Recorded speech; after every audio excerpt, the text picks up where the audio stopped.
না, আলহামদুলিল্লাহ স্টার্টটা আমাদের খুবই ভালো হয়েছে। আর যেহেতু আমরা কালকের ম্যাচটা উইন হয়েছি, এটা আমাদের জন্য একটা positive side.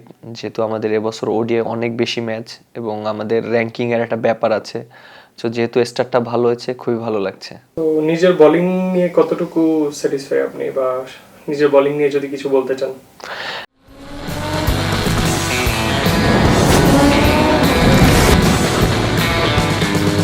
Storm by J. Fragrances. হ্যাঁ, অবশ্যই আমি বেশ কয়েকদিন ধরে বোলিং নিয়ে অনেক কাজ করেছি এবং হ্যাঁ, অবশ্যই মাঝখানে একটু বোলিংটা নিয়ে একটু স্ট্রাগল করছিলাম।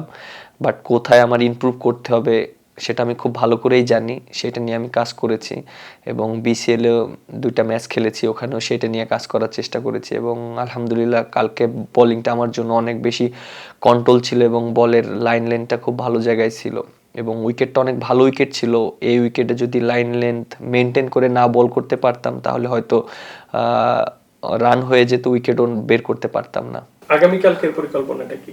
অবশ্যই যেহেতু এখানে আমরা ট্রু উইকেটে খেলছি এবং অ্যাজ এ স্পিনার হিসাবে ট্রু উইকেটে বল করাটা একটু বেশি চ্যালেঞ্জিং। আর আমার কাছে মনে হয় যে আমি যদি অবশ্যই ভালো জায়গায় বল করতে পারি, লেন্থ দুইটাই ট্রাই করতে পারি, আমার কাছে মনে হয় যে সাকসেস হওয়ার চান্সটা বেশি থাকবে।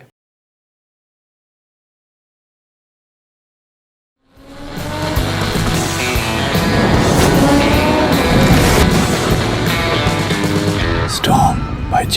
Fragrances.